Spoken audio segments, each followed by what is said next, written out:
너 같은 비린내 나는 기생충한테는 단돈 100원도 못 줘.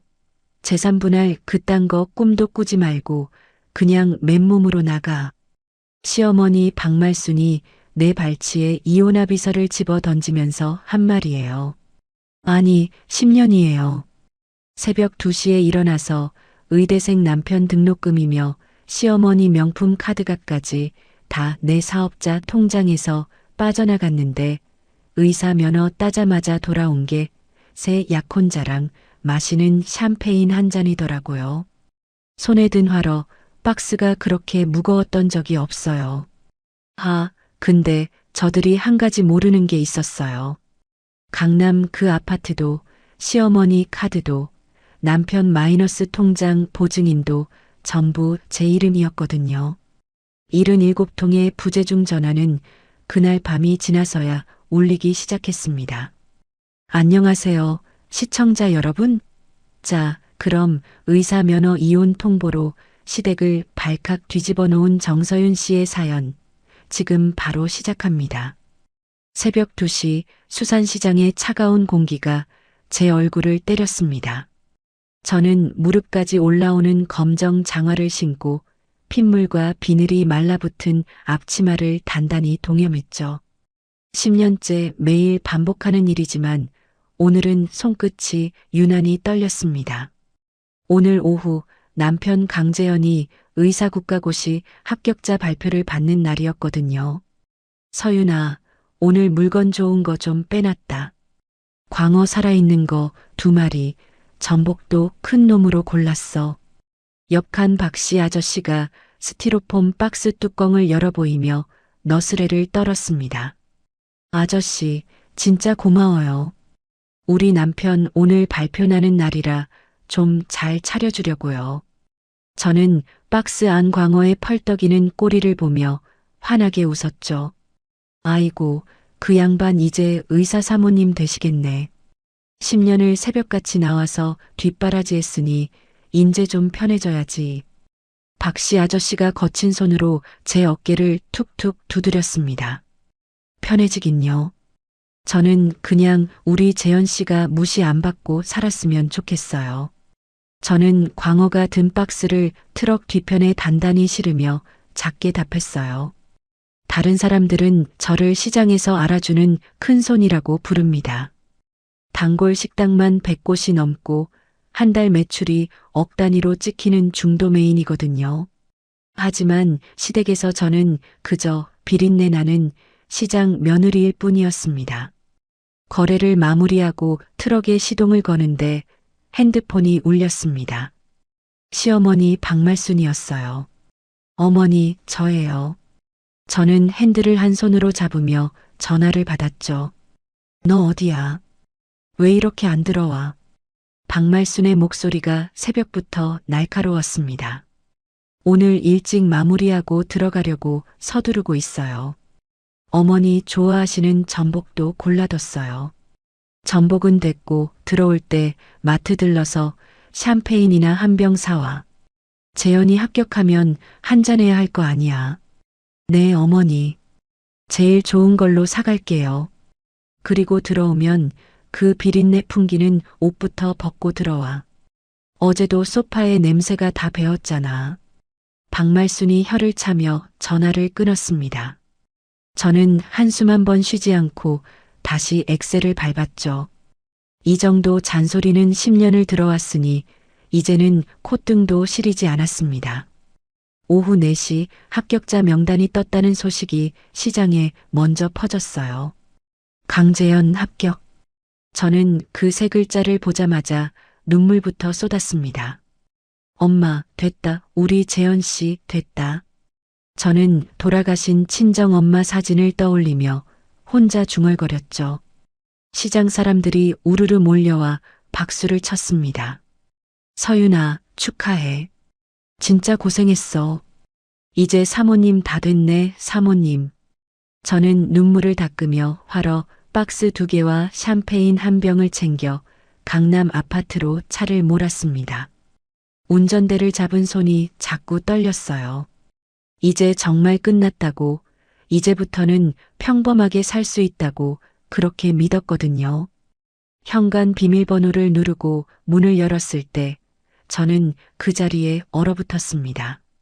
거실에는 박말순이 처음 보는 진주 목걸이를 두르고 활짝 웃고 있었고 강재현은 양복을 빼입은 채 샴페인 잔을 들고 있었어요. 그리고 강재현의 팔짱을 낀 새하얀 원피스를 입은 낯선 여자가 한 명 더 있었습니다. 어머니, 이게 무슨 자리예요? 저는 화러 박스를 든 채로 어렵게 입을 뗐습니다.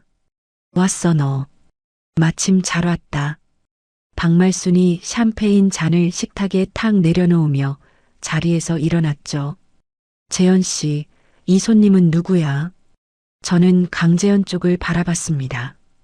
강재현은 제 얼굴을 보지도 않고 코끝부터 찌푸렸어요. 아, 진짜. 들어오자마자 비린내. 좀 떨어져서 얘기해.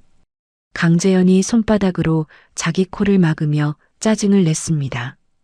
여보, 손님 계신데 그게 무슨 말이야. 저는 박스를 바닥에 내려놓고 손을 닦으며 다가갔어요. 손님 아니야. 인사해. 윤지수, 내 약혼자야. 강재현이 옆에 선 여자의 허리를 자연스럽게 감싸며 말했죠. 뭐라고? 저는 귀를 의심하며 강재현의 얼굴을 다시 봤습니다. 안녕하세요, 윤지수예요. 재현 오빠 얘기 많이 들었어요.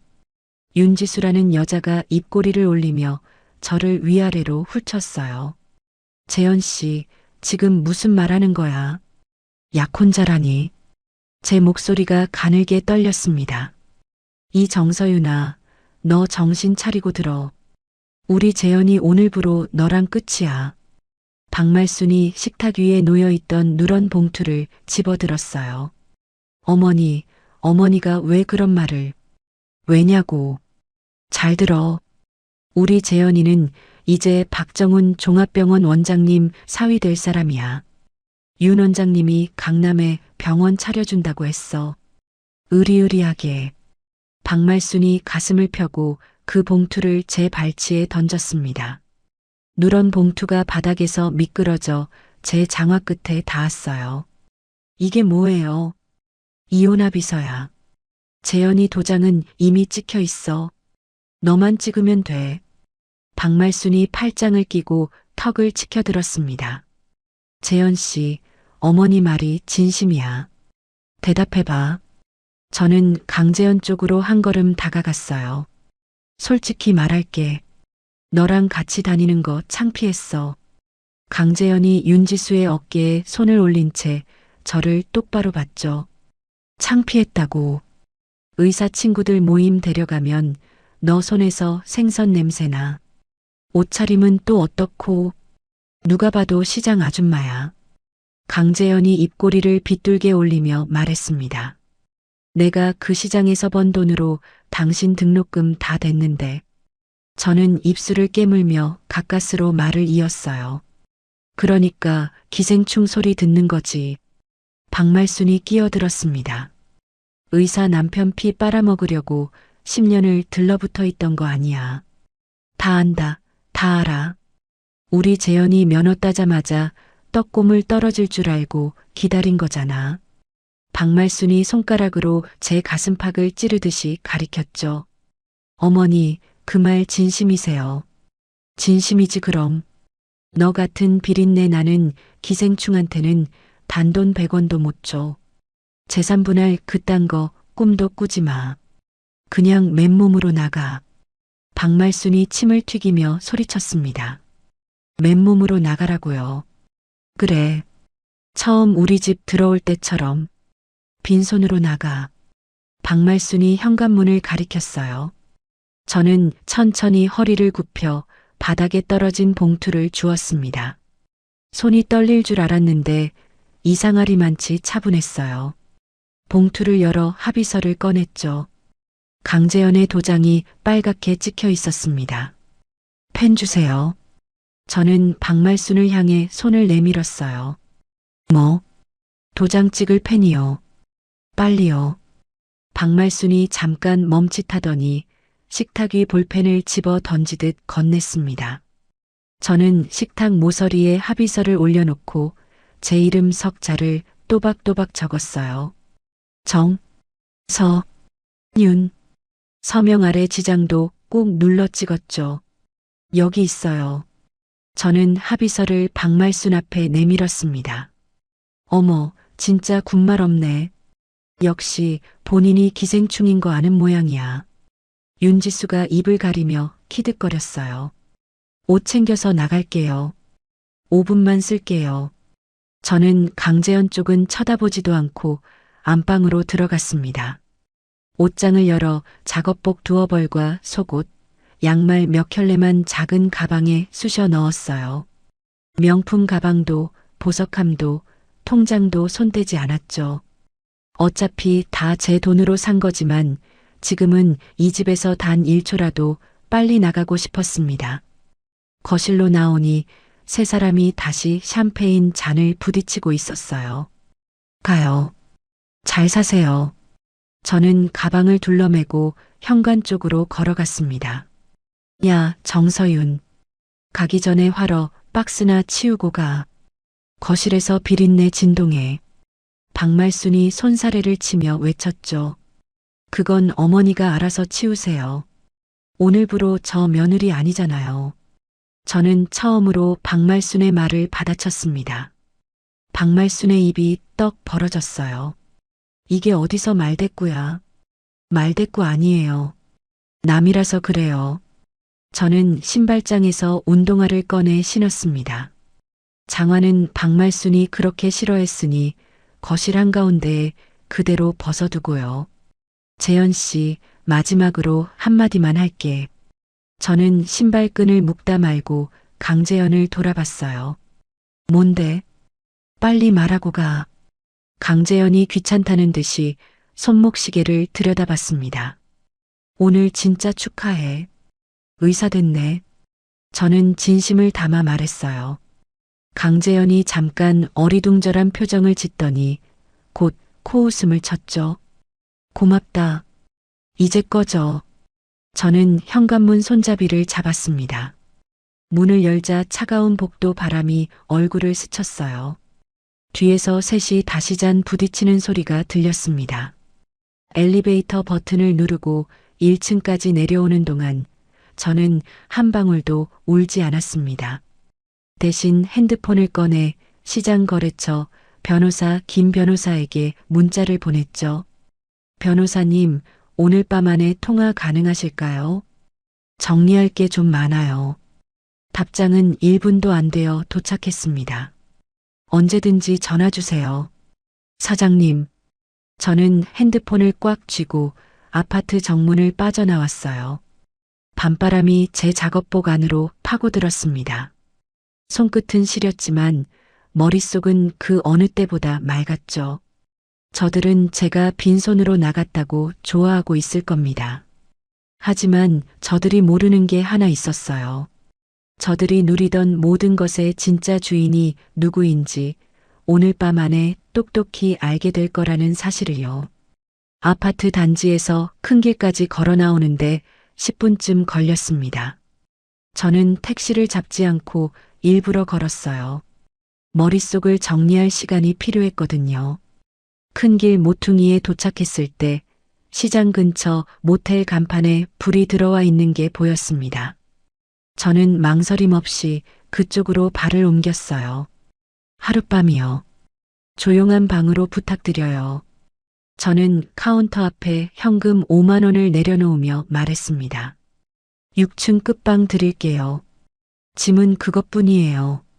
50대쯤 되어 보이는 주인 아주머니가 제 작업복 차림을 흘끗 보더니 열쇠를 건넸죠. 네, 짐은 이게 다예요. 저는 짧게 답하고 엘리베이터에 올랐어요. 방문을 열자마자 저는 가방을 침대에 던지고 노트북부터 꺼냈습니다. 시장 사람들이 다 아는 사실 하나가 있어요. 저 정서윤이 가방에 노트북이 없으면 그건 정서윤이 아니라는 거. 거래처 100곳을 머릿속이 아닌 엑셀로 굴리는 게 제 일이었거든요. 전원 버튼을 누르고 부팅을 기다리는 동안 저는 핸드폰을 들어 김 변호사에게 전화를 걸었어요. 변호사님, 저예요. 사장님 목소리 들으니 다행이네요. 무슨 일이세요? 김 변호사의 목소리에 걱정이 묻어났습니다. 오늘 강재현이랑 이혼했어요. 합의서에 도장 찍고 왔어요. 저는 침대 끝에 걸터 앉으며 짧게 말했죠. 네. 전화기 너머에서 김 변호사가 잠깐 숨을 골랐어요. 제가 잘못 들은 거 아니죠? 사장님, 도장 찍기 전에 저랑 먼저 상의하셨어야죠. 상의할 시간이 없었어요. 거실에 그쪽 약혼자라는 여자까지 데려다 놨더라고요. 저는 침대 옆 작은 책상으로 옮겨 앉으며 답했습니다. 세상에. 그래서 사장님 지금 어디 계세요? 시장 근처 모텔이에요. 변호사님, 지금 제가 정리해야 할 게 많아요. 들어주실 수 있어요. 말씀하세요. 적을게요. 김 변호사의 목소리가 다시 차분해졌어요. 첫째, 강남 아파트요. 그거 제 사업자 명의로 법인 사택 계약되어 있잖아요. 내일 아침에 집주인한테 연락해서 계약 해지할 거예요. 위약금 나올 텐데 괜찮으시겠어요? 위약금 물고서라도 끊을 거예요. 박말순이 그 집에서 단 하루도 더 사모님 행세 못하게 해주세요. 저는 마우스를 클릭해 사업자 통장 내역을 띄우며 말했죠. 알겠습니다. 내일 아침 9시 전에 집주인 연락하시면 제가 바로 옆에서 서류 작성 도와드릴게요. 둘째, 강재현이가 의대생 때 제 사업자 신용으로 뚫어놓은 마이너스 통장 있잖아요. 5천만 원짜리. 네, 연대보증 들어가 있는 거 말씀이시죠? 그거 오늘 밤 안에 연대보증 철회 신청 들어갈 거예요. 은행 앱으로 바로 가능하죠. 가능합니다. 24시간 접수돼요. 다만 사장님, 보증 철회되면 강재현 씨 그 통장 기한 이익 상실돼서 당장 갚으라고 독촉 들어갈 텐데요. 그러라고 하는 거예요.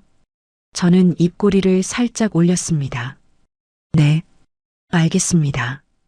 김 변호사가 잠깐 말을 끊었다가 다시 이었어요. 셋째, 강재현이 오늘 그 여자랑 외도한 거 명백한 유책 사유잖아요. 위자료 청구 소송 준비해 주세요. 액수는 변호사님이 알아서 최대치로 잡아주시고요. 녹취나 증거 사진 같은 거 있으세요? 그건 내일 다시 말씀드릴게요. 일단 준비만 해주세요. 알겠습니다. 사장님, 한 가지만 더요. 신용카드는요? 저는 그 말에 화면을 다시 들여다봤어요. 박말순이 들고 다니던 카드 3장. 모두 제 사업자 통장에서 결제 대금이 빠져나가는 가족카드였습니다. 카드는 제가 지금 바로 정지시킬게요. 분실 신고로요. 좋은 생각이에요. 한도 축소보다는 분실 신고가 더 깨끗해요. 네. 변호사님, 오늘 늦은 시간에 죄송해요. 무슨 말씀이세요? 사장님 일은 새벽 4시여도 받습니다. 푹 주무세요. 전화를 끊고 저는 양손을 깍지 끼고 천장을 한번 올려다봤습니다. 머릿속이 너무 또렷해서 오히려 무서울 정도였어요. 저는 다시 핸드폰을 들었습니다. 카드사 콜센터 번호 3개를 차례로 눌렀죠. 네, 안녕하세요.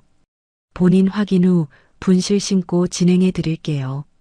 첫 번째 카드사 상담사가 또박또박한 목소리로 말했어요. 카드 3장 전부 분실 신고 부탁드려요. 가족카드 3장 모두 분실 신고 처리해 드릴게요. 재발급은 안 하시는 거죠? 네, 안 해요. 그리고 한 가지 더요. 가족카드 등록 자체를 해지해 주세요. 박말순 명의로 된 거 전부요. 본인 카드와 분리해서 가족카드 해지 처리하시려는 거 맞으시죠? 네, 맞아요. 상담사가 키보드 두드리는 소리가 들렸어요. 처리 완료됐습니다. 박말순 고객님 카드는 이 시간부로 모든 가맹점에서 결제 거절됩니다. 저는 짧게 감사 인사를 하고 전화를 끊었습니다. 두 번째, 세 번째 카드사도 같은 방식으로 처리했죠. 시간을 보니 자정이 가까웠습니다. 다음은 마이너스 통장이었어요.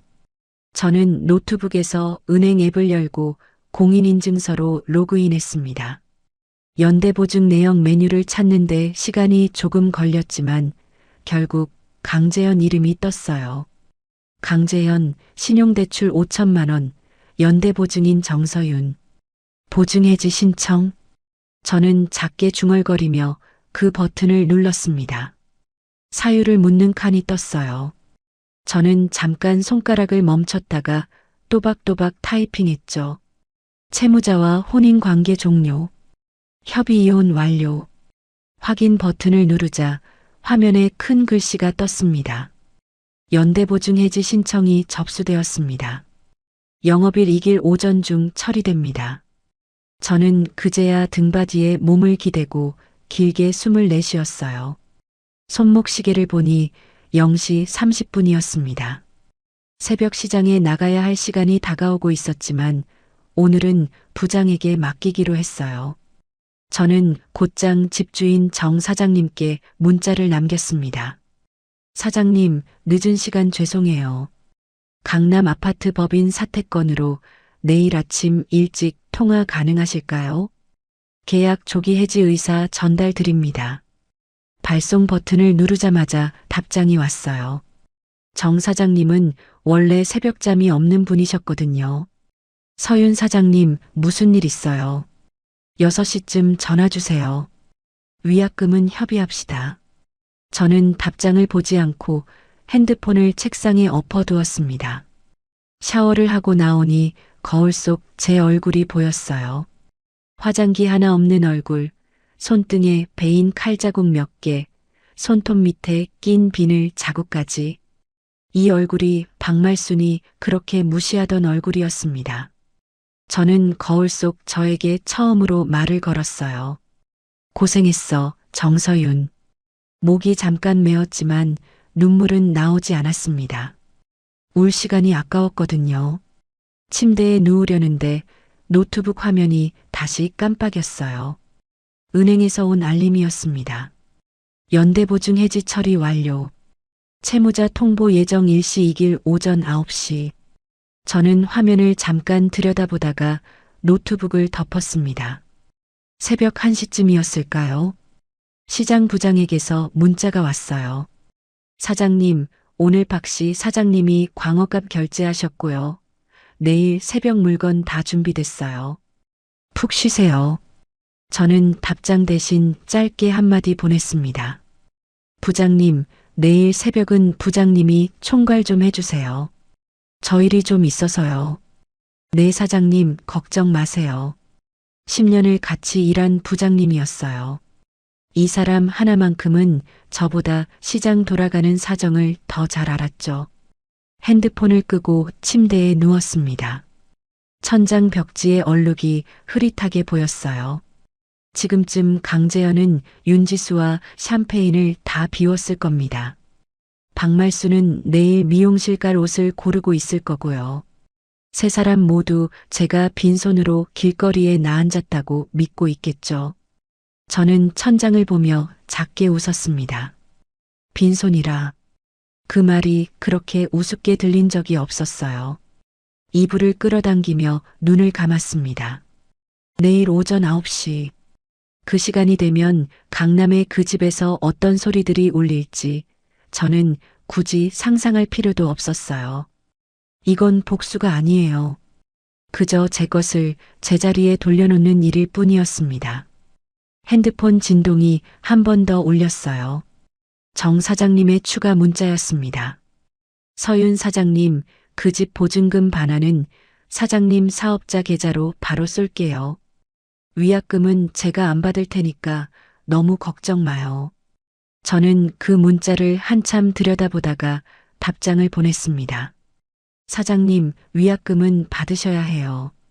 대신 부탁 하나만 들어주세요.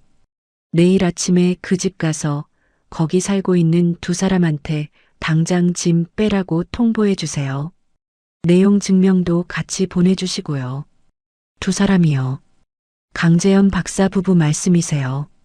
저는 그 표현에 잠깐 입꼬리가 일그러졌습니다. 이제 부부 아니에요. 그냥 무단 점유자 둘이에요. 알겠습니다. 9시 정각에 갈게요. 저는 핸드폰을 베개 옆에 내려놓았어요. 창밖에서 화물차 지나가는 소리가 길게 울렸습니다. 시장이 깨어나는 소리였어요. 저는 두 눈을 감았습니다. 잠은 오지 않았지만 마음만은 이상하리만치 평온했죠. 그때 모텔방 어디선가 시계 초침 소리가 또각또각 들려왔어요. 저는 그 소리에 맞춰 천천히 호흡을 골랐습니다. 9시까지 이제 8시간이 채 남지 않았어요. 아침 8시 50분 저는 모텔방 창가에 서서 따뜻한 믹스커피 한 잔을 손에 쥐고 있었습니다. 창밖으로 출근하는 사람들이 빠르게 지나가는 모습이 보였어요. 저는 핸드폰을 무음으로 바꾸고 책상 위에 엎어두었습니다. 같은 시각 강남 그 아파트에서는 강재현이 막 잠에서 깨어나고 있었어요. 어젯밤 비운 샴페인 2병 때문에 머리가 깨질 듯이 아팠지만 입꼬리는 자꾸만 올라갔습니다. 강재현은 침대 협탁에 놓아둔 핸드폰을 집어들고 윤지수의 번호를 눌렀어요. 여보세요, 지수야. 일어났어. 강재현이 졸음 섞인 목소리로 말했습니다. 하지만 수화기 너머에서는 기계음이 흘러나왔어요. 지금 거신 번호는 없는 번호이거나 수신이 정지된 번호입니다. 강재현은 핸드폰을 귀에서 떼고 화면을 다시 들여다봤죠. 번호는 분명히 윤지수였습니다. 이거 왜 이래? 강재현이 통화 종료 버튼을 누르고 다시 걸었어요. 같은 안내음만 반복됐습니다. 엄마. 강재현이 침실 문을 박차고 나왔어요. 왜 이렇게 시끄러워? 엄마 머리 아파. 박말순이 거실 소파에 앉아 거울을 보며 머리를 매만지고 있었습니다. 엄마, 지수 번호가 안 돼. 없는 번호래. 뭐? 잘못 누른 거 아니야. 10번도 더 눌러봤어. 다 없는 번호래. 강재현의 손이 떨리기 시작했어요. 가만히 있어봐. 오늘 강남 그 상가 보러 가기로 했댔지. 거기로 가봐.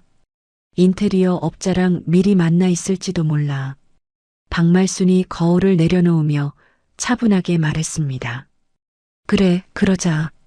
옷 입을게. 강재현이 다시 침실로 뛰어들어갔어요. 9시 정각 강남의 어느 낡은 상가 앞에 강재현의 차가 멈춰 섰습니다. 강재현은 차문을 열고 내리자마자 멈춰 섰어요. 주소는 분명히 맞는데 건물은 외벽이 다 갈라지고 창문마다 신문지가 발려있는 폐건물이었습니다. 여기가 아닌가. 강재현이 핸드폰으로 주소를 다시 확인했어요. 맞았습니다.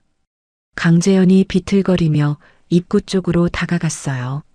출입문에는 빛바랜 빨간 글씨로 종이가 한 장 붙어 있었습니다. 본 건물 철거 예정. 출입 금지. 강재현이 그 자리에서 무릎을 꿇었어요. 3억이. 강재현이 두 손으로 머리를 부여잡고 그 자리에 주저앉았습니다. 의사 면허증을 받자마자 첫 닥터론으로 빌린 3억. 인테리어 보증금이 필요하다며 윤지수가 알려준 법인 계좌.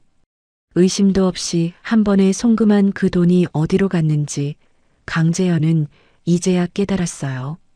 같은 시각 강남 명품관 1층 매장에서는 박말순이 친구 2명과 함께 가방을 고르고 있었습니다. 박말순은 며느리에게 그동안 받은 카드의 한도를 자랑하느라 입에 거품이 끼었어요. 이거 얼마짜리야? 까만색으로 줘봐. 박말순이 매대 위 가방을 가리키며 점원에게 손짓했습니다. 네, 사모님.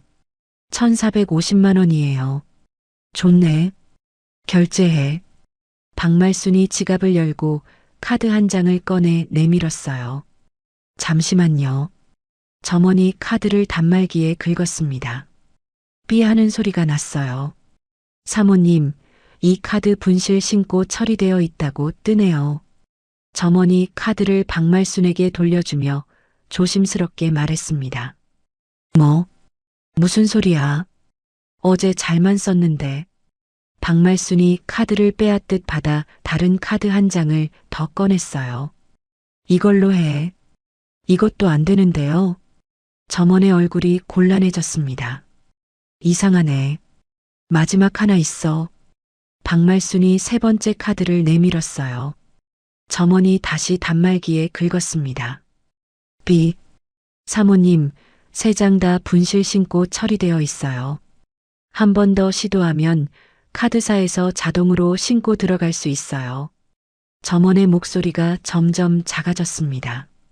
매장에는 다른 손님 서너 명이 이미 박말순을 쳐다보고 있었어요. 이게 무슨 망신이야. 친구가 보고 있는데. 박말순의 얼굴이 시뻘겋게 달아올랐어요. 말순아, 그냥 가자. 다음에 사면 되잖아. 옆에 서 있던 친구가 박말순의 팔을 잡아 끌었습니다. 가긴 어딜 가. 이거 분명히 뭔가 잘못된 거야. 박말순이 핸드폰을 꺼내 강재현 번호를 눌렀어요. 하지만 신호만 갈 뿐 강재현은 받지 않았습니다. 그러는 사이 매장 매니저가 다가왔어요. 사모님, 죄송하지만 카드사에 직접 문의해 보시는 게 좋을 것 같습니다. 매니저의 정중한 말투에 박말순의 친구들은 슬슬 뒷걸음질 쳤습니다. 가자, 말순아. 사람들이 다 본다. 박말순은 결국 빈손으로 매장을 나왔어요. 지나가던 손님 하나가 작게 수군거리는 소리가 박말순의 귀에 박혔습니다. 카드 도용한 사람 아니야. 분실 신고된 카드를 세 장이나 들고 있다는 게. 박말순의 다리가 휘청거렸어요. 박말순은 친구들의 손도 뿌리치고 택시를 잡아탔습니다. 박말순이 헐레벌떡 아파트 현관 앞에 도착했을 때 누군가 이미 그 자리에서 박말순을 기다리고 있었어요. 집주인 정 사장님이었습니다. 박말순 여사님 맞으시죠? 정 사장님이 서류 봉투를 들고 정중하게 말을 걸었어요. 누구세요? 비켜요. 나 들어가야 해. 박말순이 손사래를 치며 비밀번호를 누르려고 했습니다. 이 집 집주인입니다. 오늘 오전부로 이 집 법인 사택 계약이 해지됐어요. 여사님, 지금부터 무단 점유자세요. 정 사장님이 봉투를 박말순 손에 쥐어주었어요. 뭐? 무슨 소리야? 우리 집인데. 여사님 집 아닙니다. 정서윤 사장님 사업체 명의로 된 사택이었어요. 아내 짐 정리해서 오늘 저녁 안에 나가주셔야 해요. 안 그러면 내용 증명 보내고 강제 집행 들어갑니다. 정 사장님의 말투는 부드러웠지만 단호했습니다. 강제 집행? 누구한테 강제 집행을 해? 박말순이 봉투를 바닥에 던졌어요. 정 사장님은 한숨을 쉬며 봉투를 다시 주워 손잡이에 걸어두고 엘리베이터를 탔습니다. 박말순이 떨리는 손으로 비밀번호를 누르고 문을 열었을 때 거실 식탁 위에 있던 강재현의 핸드폰이 길게 울리고 있었어요. 박말순이 핸드폰을 집어들었습니다. 국민은행 여신팀이라고 떴어요. 여보세요. 강재현 고객님 본인 되십니까? 본인 어머니예요. 무슨 일인데요? 강재현 고객님 마이너스 통장 5천만 원 건으로 연락드렸습니다. 연대보증인 정서윤님께서 보증해지 신청을 하셨고 오늘 오전 9시 부로 처리 완료됐어요. 기한 이익 상실에 해당하셔서 오늘 영업시간 내로 원금 전액 상환하셔야 합니다. 은행 직원의 사무적인 목소리가 전화기를 울렸어요. 5천만 원을 오늘 다 갚으라고요. 박말순이 핸드폰을 떨어뜨릴 뻔했습니다. 네, 오늘 17시까지 입금 부탁드립니다. 이후로는 연체 처리되고 신용 등급에 즉시 반영됩니다. 박말순은 그 자리에 주저앉았어요. 무릎이 거실 바닥에 쿵 하고 부딪혔지만 아픈 줄도 몰랐습니다. 비슷한 시각 강재현은 폐건물 앞차 안에서 핸들을 부여잡고 짐승 같은 소리를 내고 있었어요. 그러다 박말순에게서 연락이 오는 걸 보고 떨리는 손으로 통화 버튼을 눌렀습니다. 엄마, 재현아, 너 어디야? 빨리 집에 와. 빨리. 박말순의 목소리가 갈라져 있었어요. 엄마, 큰일 났어. 지수가 사기꾼이었어. 3억이 날아갔어. 3억이고 5천이고. 너 카드 다 정지됐어. 집도 오늘 빼라잖아. 은행에서 5천만 원 오늘 갚으래. 박말순의 목소리가 비명에 가까웠습니다. 뭐? 무슨 소리야 그게. 빨리 와. 빨리 와서 어떻게 좀 해봐. 전화가 끊겼어요. 강재현은 핸들에 이마를 박은 채 한참을 움직이지 못했습니다. 저는 그 시각 모텔방에서 책상 위에 엎어둔 핸드폰을 처음으로 뒤집었어요. 부재중 전화 12통, 문자 7통, 강재현 8통, 박말순 4통. 저는 그 화면을 잠깐 들여다보다가 다시 엎어두었습니다. 그리고 따뜻한 물에 다시 커피 한 봉을 풀었어요. 11시쯤이 되자 진동이 더 잦아졌습니다. 저는 한 번도 받지 않았어요. 점심때가 지나자 부재중 전화는 30통을 넘었고 문자는 2자릿수가 되었습니다. 여보, 한 번만 받아줘. 엄마야.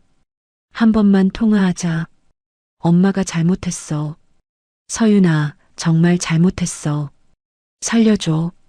저는 문자 하나하나를 천천히 읽었어요. 밤이 깊어갈수록 문자의 어조가 달라졌습니다. 처음에는 사무적이던 강재현의 말투가 점점 비굴해졌고 박말순의 글에는 맞춤법이 무너지기 시작했어요. 밤 11시 저는 핸드폰을 손에 들고 침대에 누웠습니다. 화면에는 부재중 전화 77통이라는 숫자가 떠 있었어요. 저는 그 숫자를 한참 들여다봤습니다. 77이라는 숫자가 묘하게 머릿속에 박혔어요. 저는 손가락으로 화면을 천천히 위로 올렸습니다. 강재현 번호 옆에 있는 작은 점 3개를 눌렀어요. 번호 차단. 확인. 다음은 박말순. 번호 차단. 확인. 혹시 모를 다른 번호들까지 박말순 친구들 번호, 강재현 친구들 번호 몇 개를 더 차단 목록에 추가했죠. 화면이 깨끗해졌습니다. 방금까지 끊임없이 울리던 진동이 거짓말처럼 멈췄어요. 저는 핸드폰을 충전기에 꽂고 침대 머리맡에 내려놓았습니다. 창밖에서 야시장 호객 소리가 멀리서 들려왔어요. 저는 천천히 이불을 끌어당겼습니다. 오늘 하루가 무척 길었지만 단 한 번도 후회하지 않았어요. 저들이 누리던 모든 것이 누구의 것이었는지 이제는 저들의 몸이 먼저 기억하게 될 겁니다. 저는 눈을 감았어요. 시장 새벽이 다시 시작될 때까지 4시간 남짓 남아 있었습니다. 새벽 4시 저는 다시 장화를 신고 시장에 섰습니다. 부장님이 어제 일을 다 알고 있는 듯한 눈빛으로 저를 바라봤어요. 사장님, 오늘은 그냥 사무실에 계세요. 현장은 저희가 다 합니다. 부장님이 두툼한 손으로 제 어깨를 짚었습니다. 아니에요. 오늘도 광어 잘 떼와야 해요. 매일 하던 일이잖아요. 저는 웃으며 부장님 어깨를 마주 두드렸어요. 시장 사람들이 하나둘 인사를 건네왔습니다. 어제 그 일이 시장 바닥에 다 퍼졌다는 걸 저는 굳이 묻지 않아도 알았어요.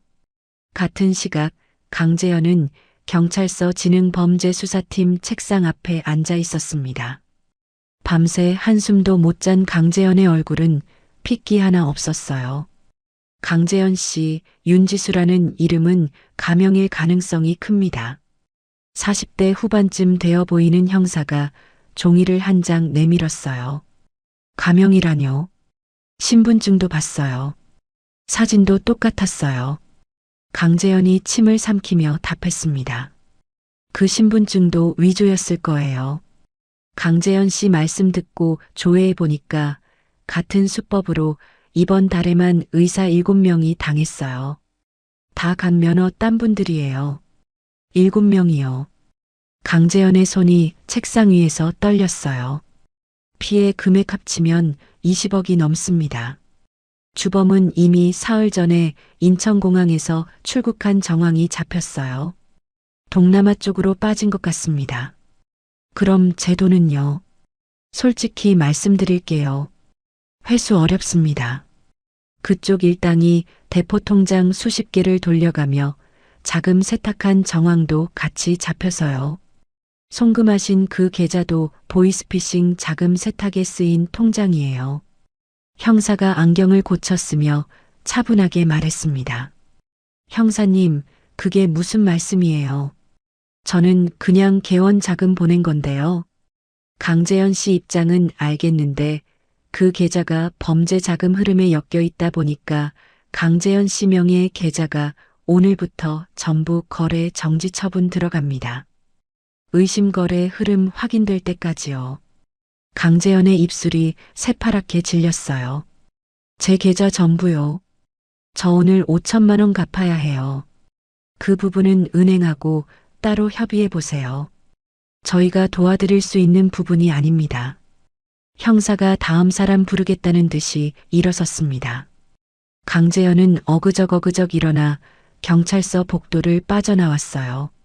지나가던 다른 형사들이 강재현을 흘끔거리는 시선이 따가웠습니다. 강재현은 그 길로 페이닥터로 출근하기로 한 마포 쪽 종합병원으로 향했어요. 인사과에서 첫 출근 인사를 하고 가운만 받으면 되는 일이었습니다. 그 가운 하나만 입으면 다시 살아날 수 있을 거라는 헛된 희망이 강재현의 발을 끌었어요. 병원 로비에 들어선 강재현의 발걸음이 멈췄습니다. 인사과 입구 앞에 검은 점퍼를 입은 남자 셋이 서서 큰 소리를 내고 있었어요. 강재현 박사 어디 갔어? 빨리 끌고 와. 가장 덩치 큰 남자가 인사과 직원을 향해 손가락질을 했습니다. 선생님, 여기는 병원이세요. 진정하시고 일단 나가시죠. 여직원이 떨리는 목소리로 사정을 했어요. 진정은 무슨, 어제 빌린 돈 안 갚고 잠수 탄 놈인데. 너희 병원 이미지 망신당하기 전에 빨리 내놓아. 강재현은 그 자리에 얼어붙었습니다. 3억 빌린 1금융권 닥터론과는 다른 곳이었어요. 며칠 전 인테리어 잔금 핑계로 윤지수가 또 한 군데서 사채를 끌어쓰라고 부추긴 게 있었거든요. 강재현은 그 액수가 얼마였는지 정확히 기억도 못했습니다. 저기 강재현이 작게 입을 열었어요. 점퍼 차림의 남자들이 일제히 강재현 쪽으로 고개를 돌렸습니다. 강재현이네요. 잘 만났다. 남자 셋이 성큼성큼 강재현 쪽으로 다가왔어요. 여기서 이러시면 안 됩니다. 인사과 과장이라는 사람이 종종 걸음으로 뛰어나왔습니다. 과장님, 저 강재현이에요. 오늘 첫 출근. 강재현이 인사과 과장 쪽으로 도움을 청했어요. 강재현 선생님, 죄송합니다. 저희도 방금 본사에서 연락을 받았어요. 강 선생님 채용건 오늘 부로 취소됐습니다. 인사과 과장의 얼굴에 미안한 기색이 한 점도 없었어요. 왜요? 왜 갑자기? 이유는 본사에 직접 확인하시고요. 죄송하지만 지금 이 자리는 일단 정리해 주셔야겠습니다. 환자분들이 보고 계세요. 인사과 과장이 강재현의 어깨를 떠밀듯 로비 바깥으로 내보냈습니다. 점퍼 차림 남자들이 강재현을 졸졸 따라 나왔어요. 강 박사, 우리 사장님이 그러시던데 오늘 안에 이자 800만 원만 가져와도 봐주신대. 어디서든 구해와. 남자 중 하나가 강재현의 옷깃을 잡고 흔들었습니다. 제가 지금 가진 게 하나도 없어요. 정말이에요. 강재현이 손바닥을 펴보였어요. 그건 우리 알 바 아니고 저녁 7시까지 못 가져오면 너희 어머니 사는 집까지 찾아간다. 남자가 강재현의 가슴팍을 손바닥으로 툭 치고는 일행과 함께 사라졌습니다. 강재현은 병원 화단 옆에 주저앉아 양손에 얼굴을 묻었어요. 같은 시간 박말수는 친구 김순자에게 전화를 돌리고 있었습니다. 순자야, 나야 말순이. 박말순이 거실 바닥에 무릎을 꿇은 채 핸드폰을 잡고 있었어요. 말순아. 무슨 일이야? 김순자의 목소리가 평소보다 차가웠습니다. 순자야, 내가 이런 부탁 안 하려고 했는데 한 1,000만 원만 빌려줄 수 있어? 진짜 한 달 안에 갚을게. 박말순이 떨리는 손으로 입가를 가렸어요. 말순아, 너 솔직히 말해봐. 너희 며느리 내쫓았다며. 어제 명품관에서도 카드 정지된 거 다 봤다는 사람이 있어. 김순자가 한숨을 푹 쉬었습니다. 그게 아니라 그건 동네 사람들이 다 그러더라. 의사 며느리 만들겠다고 시장 며느리 내쫓더니 사기 한 번에 알거지 됐다고. 미안한데 나도 그런 집에 돈 빌려줄 형편 안 돼. 뚝 전화가 끊겼어요. 박말수는 핸드폰을 한참 들여다보다가 다음 번호를 눌렀습니다. 다음 친구도 그 다음 친구도 마찬가지였어요. 5번째 친구에 이르렀을 때는 아예 신호조차 가지 않았습니다. 이미 박말순의 번호를 차단한 것 같았어요. 박말순이 핸드폰을 거실 바닥에 내던졌습니다. 플라스틱 케이스가 깨지는 소리와 함께 박말순의 입에서 울음소리가 새어나왔어요. 이게 다 그 여우 같은 정서윤이 짓이야.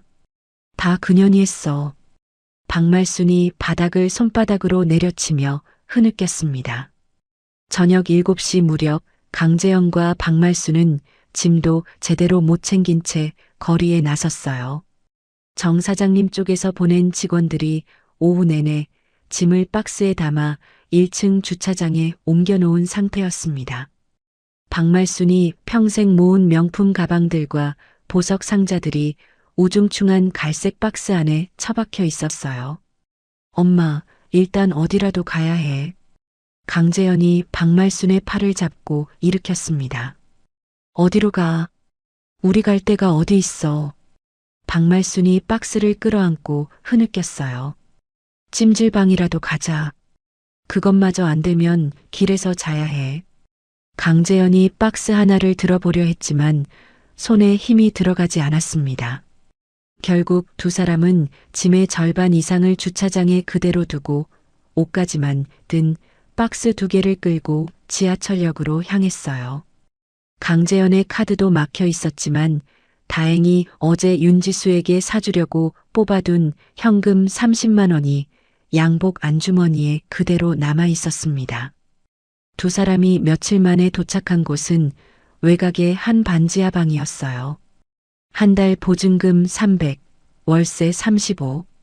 보증금조차 모자라서 강재현이 손목시계를 잡혀 겨우 마련한 돈이었습니다. 방문을 열자 곰팡이 냄새가 훅 끼쳤어요.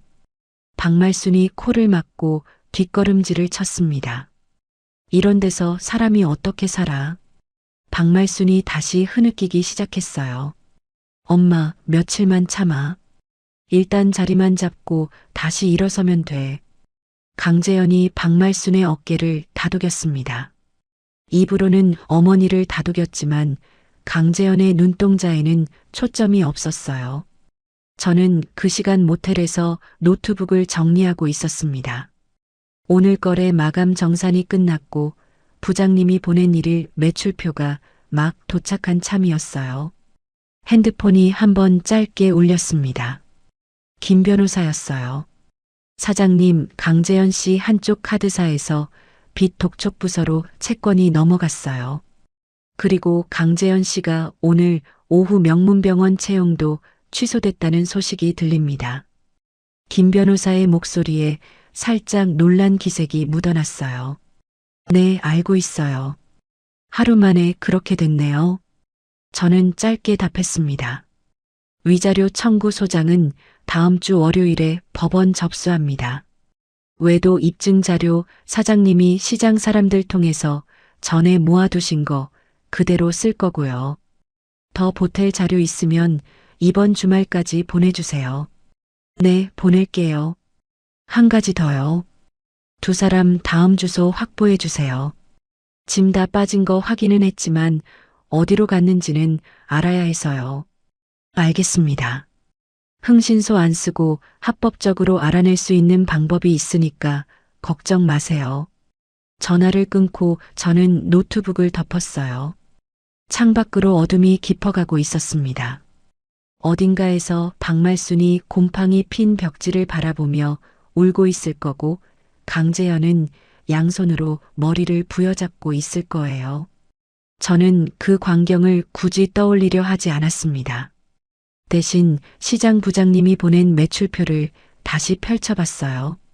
오늘 매출 1억 2,700만 원. 어제보다 광어 단가가 좋게 나왔다는 메모가 끝에 달려 있었습니다. 저는 매출표 위에 짧게 한 줄을 적었어요. 부장님, 다음 주에 회의 잡읍시다. 법인 전환 얘기 시작합시다. 저장 버튼을 누르고 노트북을 닫았습니다. 모텔방의 작은 시계가 9시 정각을 가리키고 있었어요. 반지하 단칸방에서 일주일이 흘렀습니다. 저는 그 사이 모텔에서 시장 근처의 작은 오피스텔로 거처를 옮겼어요. 방은 좁아도 햇볕이 잘 드는 곳이었습니다. 새벽 3시, 저는 평소처럼 시장 사무실 앞에서 부장님과 그날의 주문서를 맞춰보고 있었어요. 오늘은 단골 식당 한 곳에서 특별 주문이 들어와 광어 80상자, 전복 200kg가 한꺼번에 나가는 큰 거래가 있는 날이었습니다. 사장님, 트럭 3대 다 준비됐어요. 부장님이 손에 무전기를 들고 분주하게 움직였어요. 네, 부장님. 결제는 현금으로 한 번에 받기로 했어요. 5,800만 원이에요. 역시 사장님이라니까.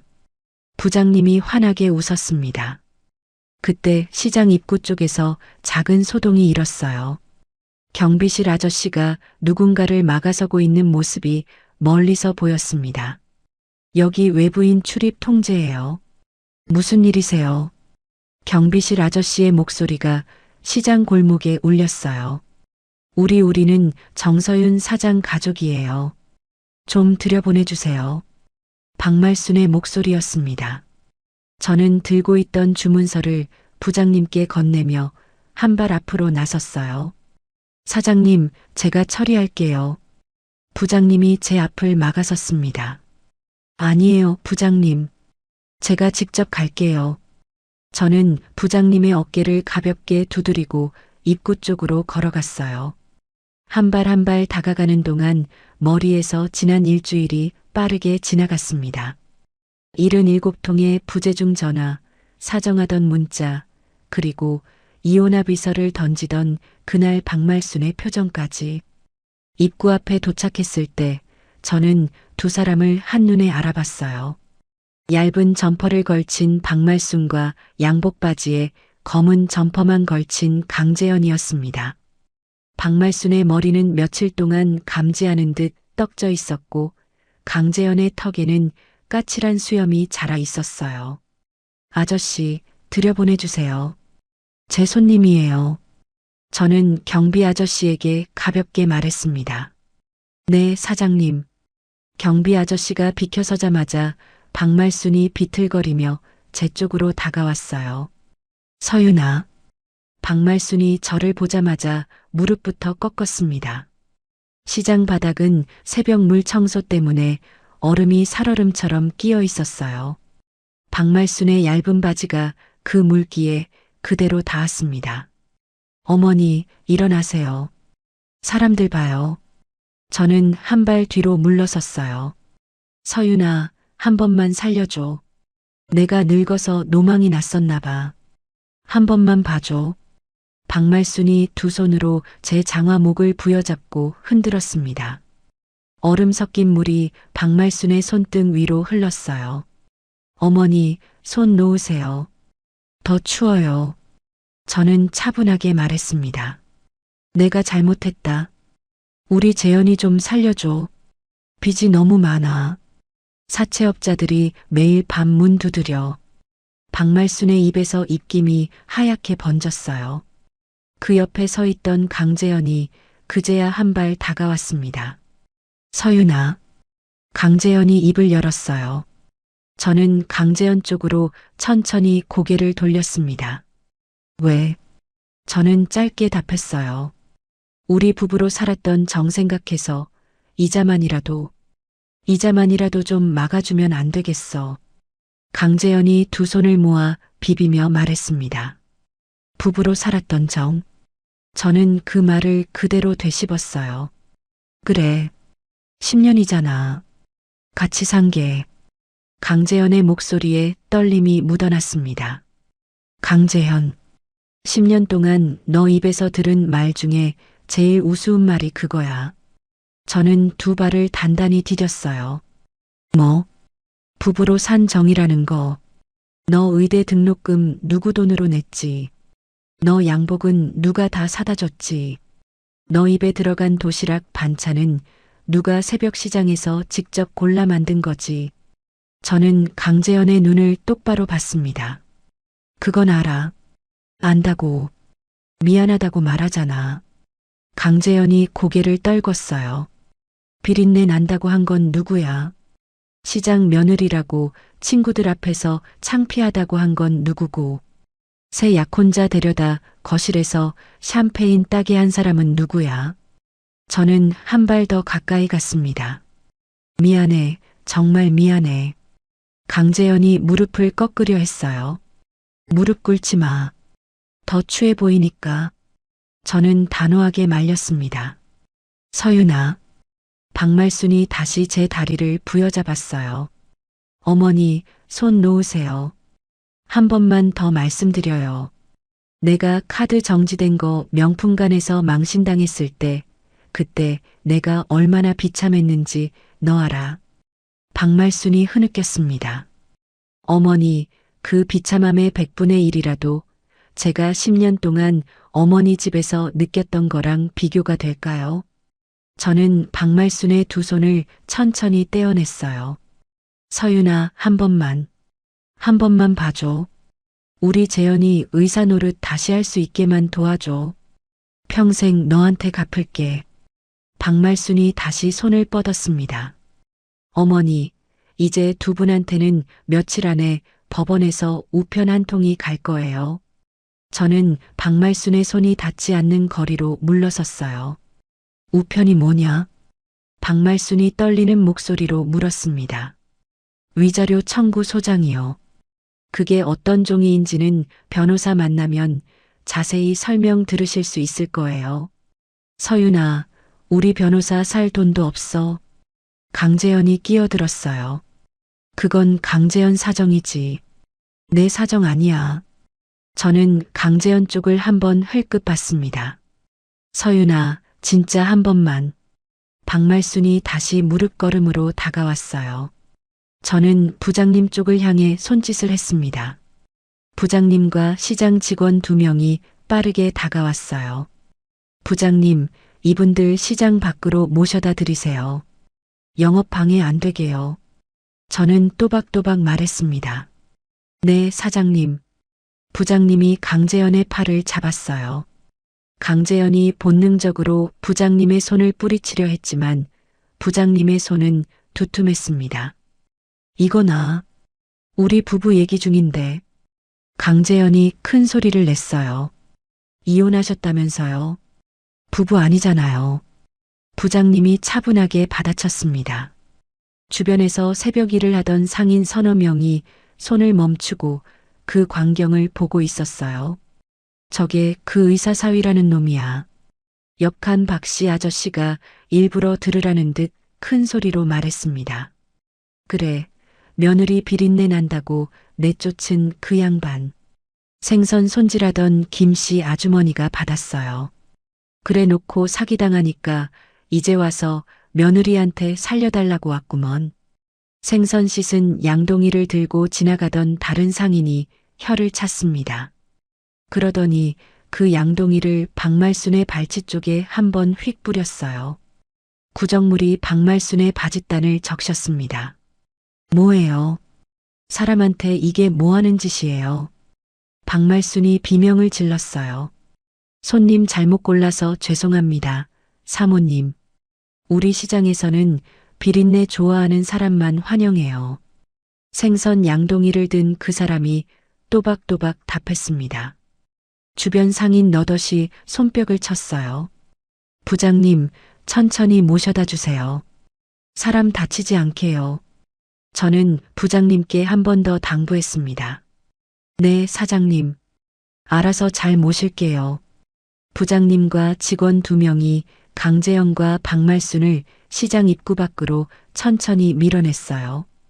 박말순은 끝까지 제 이름을 부르며 흐느꼈고 강재현은 고개를 푹 숙인 채 끌려나갔습니다. 시장 입구 바깥 살얼음이 낀 웅덩이 옆에 2 사람이 떨궈졌어요. 박말순이 그 자리에 주저앉아 울었고 강재현은 손바닥으로 얼굴을 가린 채 어깨를 들썩였습니다. 강재현 씨, 한 가지만 알고 가요. 저는 입구 안쪽에서 한마디를 던졌어요. 뭔데? 강재현이 손을 내리고 저를 봤습니다. 내가 어머니랑 너한테서 빼앗은 거 단 한 가지도 없어. 다 원래 내 거였어. 잠깐 빌려준 거 돌려받은 것뿐이야. 저는 그 말을 끝으로 등을 돌렸어요. 뒤에서 박말순의 울음소리가 계속 들렸지만 저는 한 번도 돌아보지 않았습니다. 사무실로 돌아오는 동안 시장 사람들이 저를 향해 가볍게 고개를 끄덕여줬어요. 사무실에 들어와 자리에 앉으니 핸드폰이 한번 짧게 울렸습니다. 김 변호사의 문자였어요. 사장님, 2분 주소 확인됐고요. 오늘 위자료 청구 소장이랑 강재현 씨 통장 가압류 신청, 박말순 여사 통장 가압류 신청까지 같이 법원에 접수했어요. 다음 주 안에 인용 결정 날 것 같습니다. 저는 답장을 짧게 보냈어요. 네, 변호사님. 수고하셨어요. 가압류 인용되면 바로 알려주세요. 답장을 보내고 의자 등받이에 몸을 깊이 기댔습니다. 창밖에서 새벽 트럭들이 짐을 싣고 시장을 빠져나가는 소리가 들렸어요.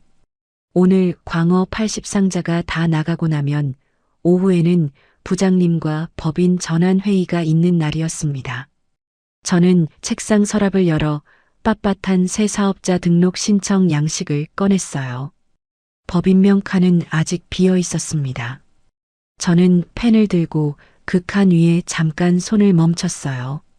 이름은 천천히 신중하게 짓기로 마음먹었습니다. 핸드폰이 다시 한번 울렸어요. 부장님이 보낸 사진 한 장이었습니다.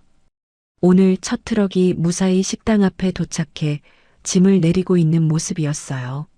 저는 그 사진을 잠깐 들여다보다가 핸드폰을 책상 옆에 내려놓고 다시 양식 쪽으로 시선을 옮겼습니다. 법원에서 가압류 결정문이 도착한 건 시장에서 2 사람을 돌려보낸 지 사흘 뒤였습니다. 김 변호사가 보낸 등기 우편 봉투를 뜯는 제 손은 평소보다 조금 느렸어요. 사장님, 어제 가압류 집행관이 그 반지하 방에 다녀왔다고 합니다. 김 변호사가 전화 너머에서 차분하게 보고를 했습니다. 뭐 압류할 게 있었나요? 거기. 저는 책상 위 서류를 정리하며 물었어요. 강재현 씨 명의 중고차 한 대 있더라고요. 그거 묶었고요. 박말순 여사 비상금 통장 하나도 잡았어요. 잔액이 87만 원이라네요. 87만 원이요. 저는 짧게 웃었습니다. 그게 박말순 여사가 평생 모은 비상금 같아요. 김 변호사가 덧붙였어요. 네, 알겠어요. 변호사님, 다음 진행 부탁드려요. 저는 전화를 끊고 의자 깊숙이 기댔습니다. 같은 시각 반지하 단칸방. 박말순은 이불 위에서 다리를 끌어모은 채 앉아 있었어요. 중고차와 비상금 통장이 묶였다는 소식을 강재현이 변호사에게 전에 듣고 온 직후였습니다. 엄마, 그 통장에 87만 원밖에 없었어. 강재현이 외투를 벗으며 물었어요. 그게 다였어. 박말순이 작게 답했습니다. 엄마, 평생 사모님 행세하면서 비상금이 그것밖에 없었다고. 강재현의 목소리가 조금 높아졌어요. 내가 살림했지. 내가 돈을 벌었어. 너 엄마한테 그런 말 하지 마. 박말순이 고개를 들어 강재현을 쏘아봤습니다. 엄마가 살림한 돈도 다 누구 돈이었어. 강재현이 그 말을 던지자마자 박말순의 입이 다물어졌어요. 방 안에 잠깐 침묵이 흘렀습니다. 재현아, 엄마 이제 일 좀 알아볼게. 박말순이 처음으로 그 말을 입에 올렸어요. 엄마가 무슨 일을 해? 강재현이 한숨을 쉬었습니다. 앞집 아줌마가 그러는데 골목 끝에 고깃집이 주방 보조 구한다더라. 하루 5만 원씩 준대. 박말순이 떨리는 손을 비비며 말했어요.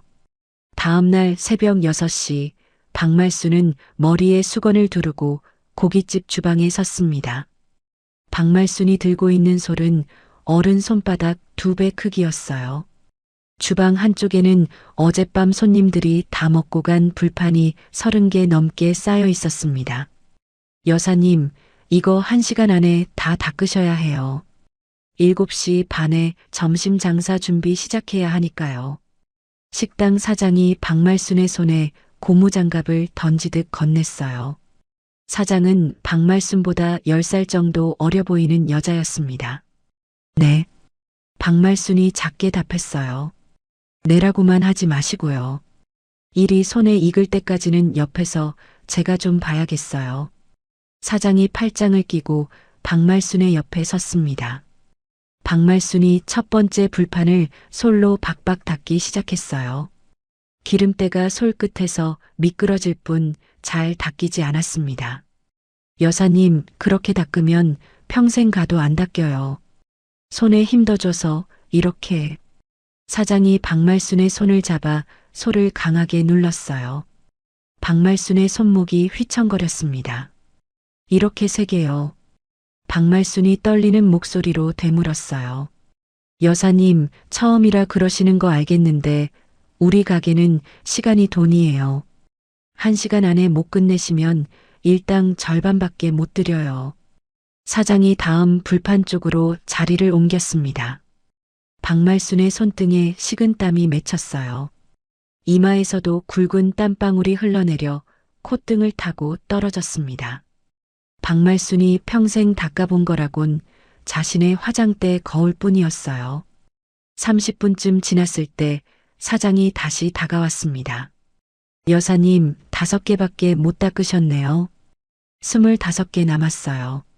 30분 안에 다 끝내실 수 있겠어요. 사장의 목소리에 짜증이 묻어났어요. 이게 손에 안 익어서요. 좀만 더 하면 빨라질 것 같아요. 박말순이 등을 펴며 답했습니다. 여사님, 그 솔질로는 평생 못 닦으세요. 손목 좀 더 쓰시고요. 그리고 자세도 너무 꼿꼿해요. 허리 좀 숙이세요. 사장이 박말순의 어깨를 손가락으로 톡톡 두드렸어요. 이거 사람 부리는 솜씨가 너무하네요. 처음 온 사람한테. 박말순의 입에서 자기도 모르게 그 말이 새어나왔습니다. 사장의 얼굴이 굳었어요. 뭐라고요? 아니, 그게. 여사님, 지금 사장한테 부리는 솜씨가 어쩌고 하셨어요. 사장이 팔짱을 풀고 박말순을 똑바로 봤습니다. 제가 그런 뜻은 아니고요.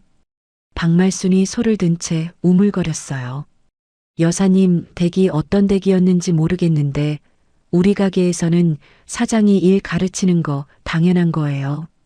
그게 부린다고 표현될 일은 아니에요. 사장의 말투가 차가워졌습니다. 내가 너무 오래 사모님 소리 듣고 살아서 그래요. 미안해요. 박말순이 소를 내려놓으며 2 손을 모았어요. 여사님, 그 사모님 소리, 이 주방에서는 통하지 않아요. 그리고 한 가지 더요. 저한테 미안하다고 말씀하실 게 아니라 이 불판 25개한테 미안하다고 하셔야 해요. 사장이 박말순이 들고 있던 소를 다시 박말순의 손에 쥐어주었습니다. 네. 박말순이 다시 소를 잡았어요. 그 후로 박말순은 1시간 동안 입을 다물고 불판을 닦았습니다. 하지만 손목에 힘이 들어가지 않는 박말순의 솔질은 도저히 속도가 나지 않았어요. 점심 장사가 시작될 시간이 되었을 때 불판은 아직 절반밖에 닦이지 않은 상태였습니다. 여사님, 안 되겠어요. 오늘은 일당 2만 원 드릴 테니까 그만 가세요. 사장이 카운터에서 10,000원짜리 2장을 꺼내 박말순의 손에 쥐어주었어요. 내일 또 나와도 돼요. 박말순이 떨리는 목소리로 물었습니다. 여사님, 솔직히 말씀드릴게요. 우리 가게랑은 안 맞으시는 것 같아요. 다른 데 알아보세요. 사장이 차분하게 답했어요. 박말순이 고무장갑을 벗어 식당 한쪽 의자에 올려두었습니다. 박말순의 손가락이 물에 퉁퉁 불어 있었어요. 박말순이 10,000원짜리 2장을 손에 쥔 채 식당 문을 나섰습니다. 같은 시각 강재현은 시내 어느 작은 종합병원 인사과에 앉아 있었어요.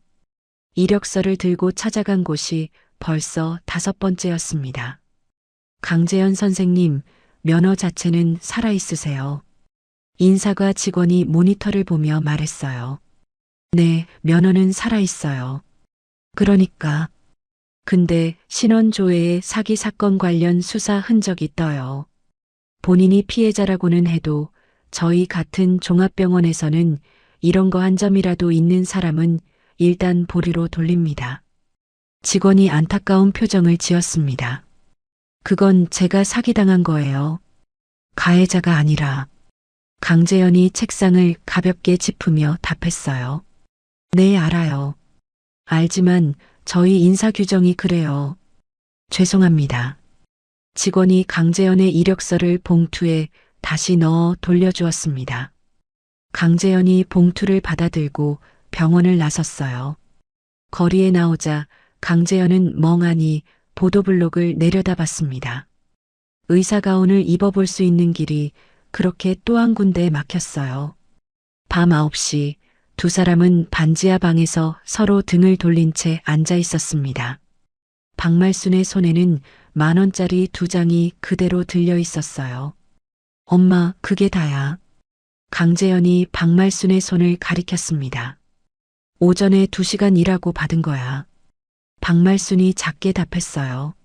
내일은 못 나간대. 다른 데 알아봐야 한다고. 박말순의 어깨가 떨렸습니다. 엄마가 무슨 다른 데를 알아봐. 그 손으로. 강재현이 박말순의 손을 잡아 끌어다 봤어요. 박말순의 손가락은 아직도 불어 있었고 손등에 작은 상처가 2개 생겨 있었습니다. 재현아. 박말순이 손을 빼며 입을 열었어요. 왜? 엄마가 평생 손에 물 묻혀본 적이 없어. 너 알지? 박말순의 목소리가 잠겨 있었습니다. 알아, 엄마. 강재현이 무릎 위에 손을 올려놓았어요. 근데 오늘 그 사장년이 그러더라. 손에 힘줘서 닦으라고. 내가 그 말을 듣는 순간 정서윤이가 생각났어. 박말순이 천장을 올려다보며 말했습니다. 엄마, 그 이름 입에 올리지 마. 왜? 왜 안 돼?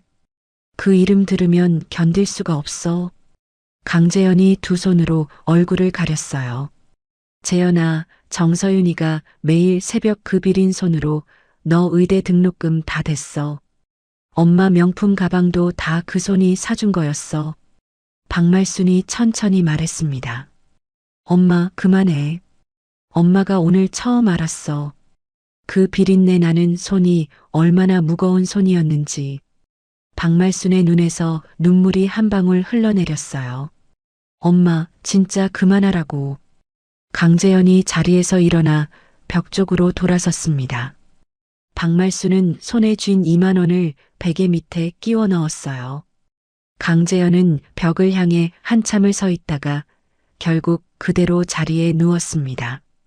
두 사람은 그날 밤 한마디도 더 나누지 않았어요. 며칠 뒤 늦은 밤 사채업자들이 반지하 방문을 다시 두드렸습니다. 쾅, 쾅, 쾅.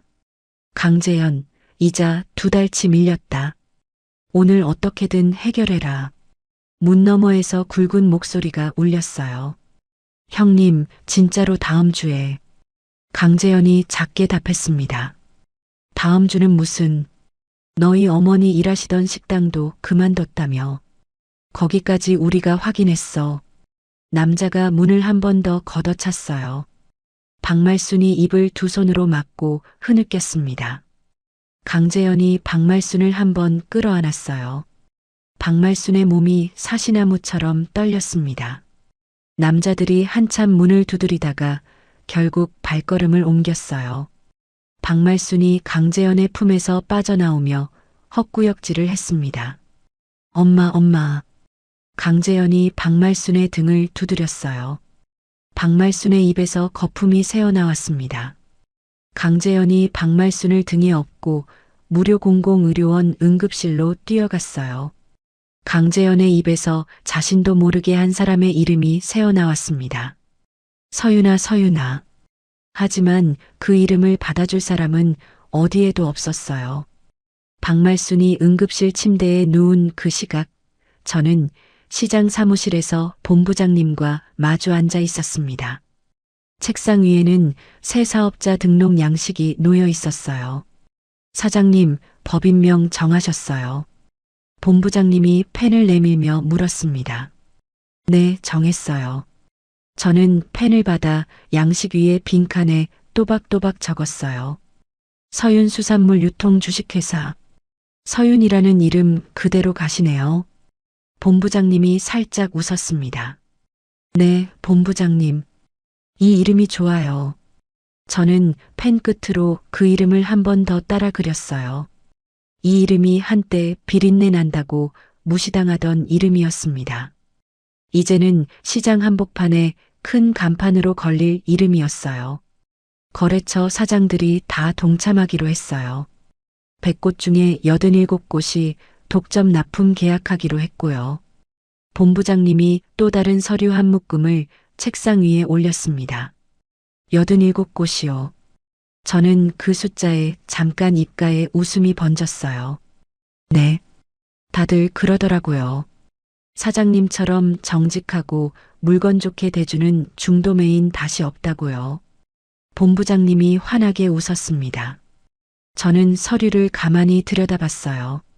거래처 사장님들의 이름이 한 명 한 명 적혀 있었습니다.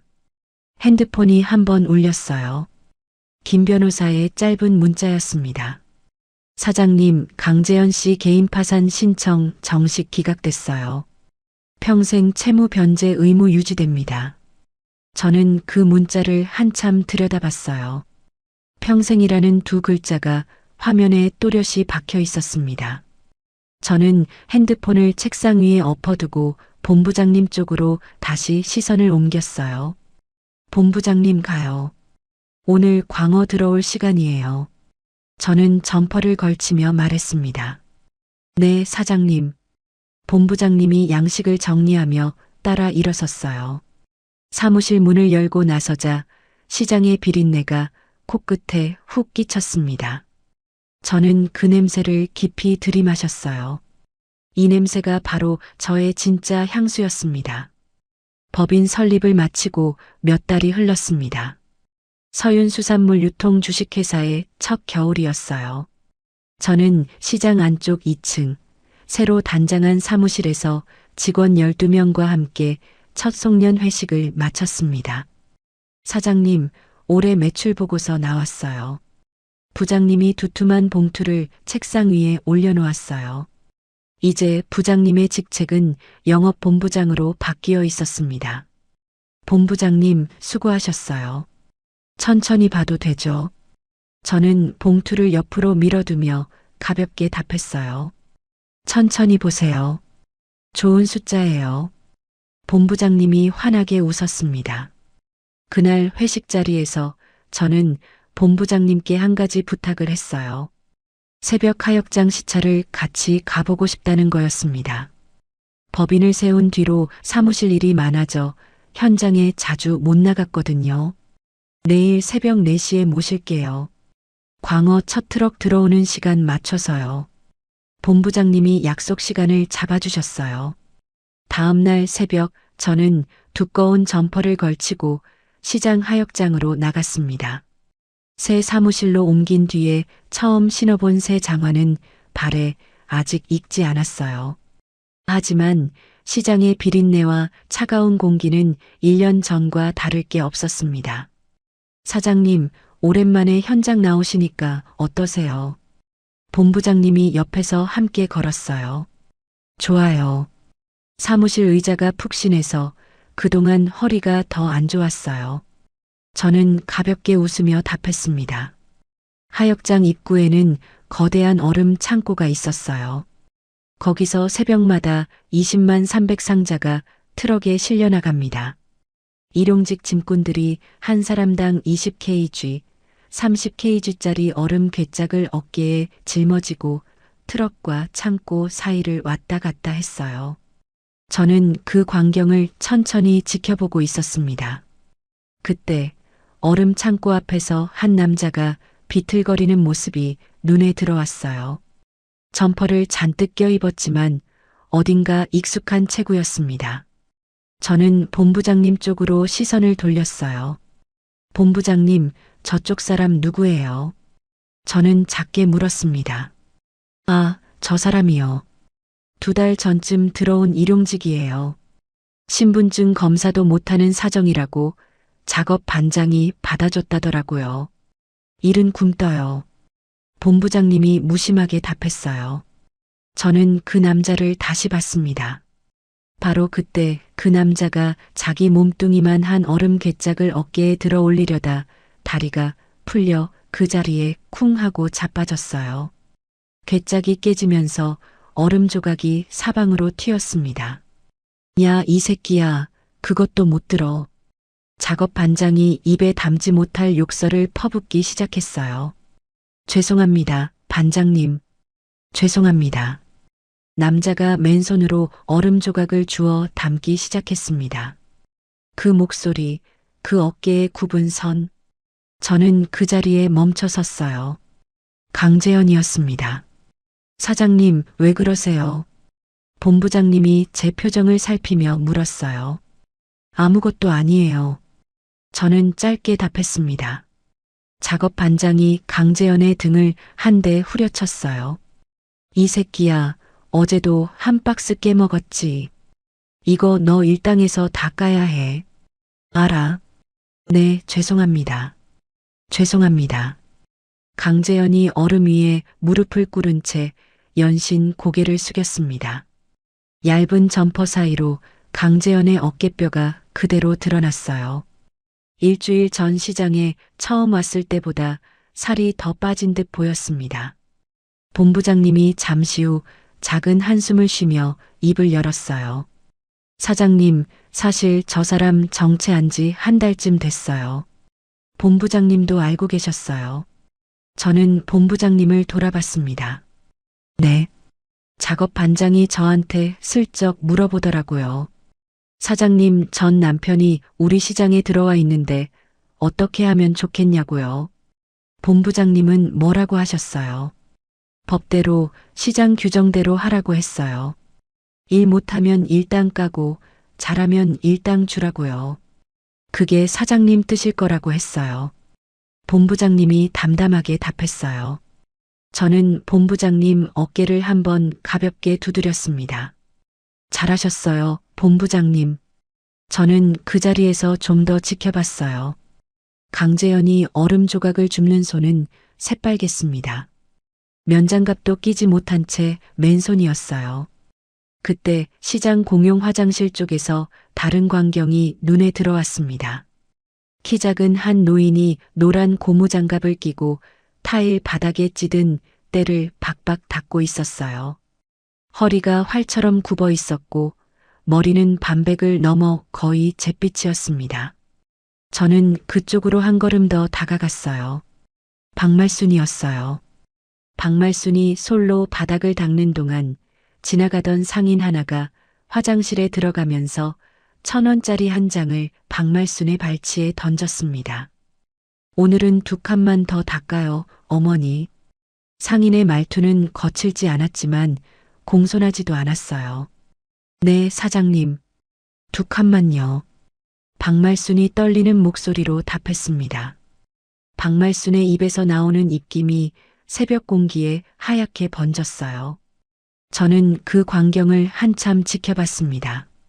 누가 박말순을 여기 데려왔는지 알 것 같았어요. 강재현이 시장에 들어와 일을 시작하자 박말순도 그 옆에 매달려 시장으로 흘러들어 온 거였습니다. 그리고 시장 사람들은 두 사람의 정체를 알면서도 일을 시키되 결코 인정해주지 않았어요. 저는 본부장님 쪽으로 천천히 돌아섰습니다. 본부장님, 우리 직원들한테 한 가지 부탁만 해주세요. 네, 사장님. 저 사람들 굳이 쫓아내지 마세요. 일하는 만큼 일당 주시고요. 못하는 만큼 까시고요. 그뿐이에요. 저는 차분하게 말했어요. 네, 알겠습니다. 본부장님이 짧게 답했습니다. 그 순간 강재현이 얼음 조각을 다 줍고 고개를 들었어요. 강재현의 시선이 정확히 저에게 닿았습니다. 저는 피하지 않았어요. 강재현의 입이 어하고 작게 벌어졌습니다. 강재현은 자리에서 일어서려다 다리가 풀려 또 한 번 비틀거렸어요. 서윤. 강재현이 입을 떼다 말고 다물었습니다. 저는 한 발도 다가가지 않았어요. 강재현의 눈이 천천히 저의 모습을 위에서 아래로 훑쳤습니다. 법인 대표 명함을 단 점퍼, 새로 맞춘 장화, 그 옆에 도열한 듯 서 있는 직원들. 강재현의 시선이 다시 자기 자신의 얼어붙은 두 손으로 떨어졌어요. 강재현의 어깨가 한 번 떨렸습니다. 저는 강재현의 눈을 그대로 잠깐 들여다봤어요. 한때 저를 비린내 난다고 코를 막던 그 눈동자가 지금은 그 비린내 나는 시장 한복판에서 저를 올려다보고 있었습니다. 저는 단 한 줌의 동정도, 단 한 줌의 통쾌함도 표정에 싣지 않았어요. 그저 무심하게 처음 보는 사람을 보듯 그렇게 한번 봤습니다. 저는 본부장님 쪽으로 돌아섰어요. 본부장님, 우리 광어 트럭 어느 쪽에 들어와요? 저는 다시 일 얘기로 돌아갔습니다. 3번 게이트요. 사장님 가실까요? 본부장님이 손을 들어 방향을 가리켰어요. 네, 가요. 저는 3번 게이트 쪽으로 발을 옮겼습니다. 강재현 쪽은 한 번도 다시 돌아보지 않았어요. 저의 뒤로 강재현의 목소리가 작게 들렸습니다. 서윤아, 잠깐만. 저는 들리지 않는 것처럼 걸음을 옮겼어요. 본부장님이 옆에서 어깨를 살짝 펴며 같이 걸어주셨습니다. 박씨 아저씨가 이쪽으로 다가왔어요. 사장님, 저 양반들 어떻게 할까요? 박씨 아저씨가 강재현 쪽을 한번 가리켰습니다. 아저씨, 그대로 두세요. 일 시키시고 일당 주시면 돼요. 저는 짧게 답했어요. 근데 사장님, 우리 시장 사람들은 그냥 못 둬요. 저 양반 어제도 김씨 아주머니 광어 박스에 손 뗀다고 또 욕먹었어요. 손이 굼떠서 자꾸 이를 그르쳐요. 박씨 아저씨가 혀를 찼습니다. 그러게요. 손이 굼뜨면 굼뜬 만큼 받는 거죠. 의사 손은 생선 손이 아니니까요. 저는 살짝 웃었어요. 박씨 아저씨도 웃음을 터뜨렸습니다. 사장님 말씀이 옳아요. 그리고 사장님, 어제부터 그 양반한테 생선 내장 치우는 일만 시키기로 했어요. 다른 일은 도저히 못 시키겠더라고요. 박씨 아저씨가 손을 휘저으며 말했어요. 본인이 원해서 한 거면 그렇게 하세요. 저는 그렇게 답하고 3번 게이트 안으로 들어갔습니다. 게이트 안에는 광어 백상자가 막 도착해 있었어요. 저는 박스 하나를 열어 광어의 등을 한번 쓰다듬어 보았습니다. 싱싱한 광어가 두 눈을 까딱이며 저를 올려다봤어요. 본부장님, 오늘 물건 좋네요. 저는 박스 뚜껑을 닫으며 말했어요. 네, 사장님. 오늘 단가 잘 받을 수 있을 것 같아요. 본부장님이 환하게 웃었습니다. 저는 3번 게이트를 나설 때 잠깐 멈춰 섰어요. 저 멀리 얼음 창고 앞에서 강재현이 다시 얼음 개짝을 어깨에 짊어지고 비틀거리는 모습이 보였습니다. 그 옆 화장실 앞에서는 박말순이 솔로 타일을 박박 닦고 있었어요. 두 사람은 같은 시장 안에 있었지만 서로의 방향을 보지 못한 채 각자 무릎을 꿇고 있었습니다. 저는 그 광경을 마지막으로 등을 돌렸어요. 법인 차량이 시장 입구에 도착해 있었습니다. 운전기사가 차문을 열어주셨어요. 사장님, 오전 10시에 광주거래처 미팅 있어요. 바로 출발하셔야 해요. 기사님이 정중하게 일정을 알려주셨습니다. 네, 바로 출발하시죠. 저는 차에 올랐어요. 차창 너머로 시장의 새벽 풍경이 천천히 멀어졌습니다. 저는 등받이에 등을 깊이 기대며 두 눈을 잠깐 감았어요. 핸드폰이 한번 짧게 울렸습니다. 김 변호사의 문자였어요. 사장님, 강재현 씨가 지난주에 변호사 통해서 위자료 분할 납부 협상 요청 보냈는데 사장님 의향 어떠세요? 저는 답장을 짧게 보냈습니다. 협상 없어요. 원한 그대로 가요. 답장을 보내고 핸드폰을 무릎 위에 내려놓았어요. 차창에 비친 제 얼굴은 1년 전과 많이 달라져 있었습니다. 화장기는 여전히 옅었지만 눈매에는 단단한 빛이 들어와 있었어요. 저는 그 얼굴을 잠깐 들여다보다가 천천히 미소를 지었습니다. 서윤수산물 유통 주식회사의 첫 결산이 마무리되던 날 본부장님이 두 손으로 결산 보고서를 들고 사장실 문을 두드렸습니다. 사장님, 들어가도 될까요? 네, 본부장님. 들어오세요. 저는 컴퓨터 화면에서 눈을 떼고 의자를 돌렸어요. 올해 매출 최종 집계 나왔어요. 사장님, 마음 단단히 잡수시고 보세요. 본부장님이 봉투를 책상 위에 살며시 내려놓았습니다. 저는 봉투에서 보고서를 꺼냈어요. 표지 한가운데 큰 글씨가 박혀 있었습니다. 연 매출 280억. 저는 그 숫자를 2번 다시 봤어요. 본부장님, 단위 잘못 찍힌 거 아니에요. 저는 살짝 웃었습니다. 2번, 3번 확인했어요. 280억 맞습니다. 본부장님이 환하게 웃었어요. 부산 라인이랑 제주 라인이 한꺼번에 터졌어요. 거기다 프랜차이즈 2군데 독점 계약이 4분기에 본격적으로 돌아가니까 이 숫자가 나오더라고요. 본부장님이 손가락으로 보고서의 한 줄을 짚었습니다. 잘 됐네요. 본부장님 덕분이에요. 저는 보고서를 책상 위에 천천히 내려놓았어요. 무슨 말씀이세요? 다 사장님이 새벽부터 발로 뛰어서 만든 길이에요. 본부장님이 손사래를 쳤습니다. 저는 보고서 옆에 놓인 다른 봉투를 들어보였어요. 본부장님, 이거 보셨어요? 저는 매끈한 금박 봉투를 내밀었습니다. 뭐예요, 그거? 전국 우수 여성 기업인상 수상 통지서요. 다음 주 화요일에 시상식 있대요. 저는 본부장님께 봉투를 건넸어요. 세상에. 사장님, 이거 진짜예요. 본부장님이 봉투를 받아들고 눈을 동그랗게 떴습니다. 네, 진짜예요. 그리고 이거 더 있어요. 저는 다른 봉투를 또 하나 꺼냈어요. 이건 또 뭐예요?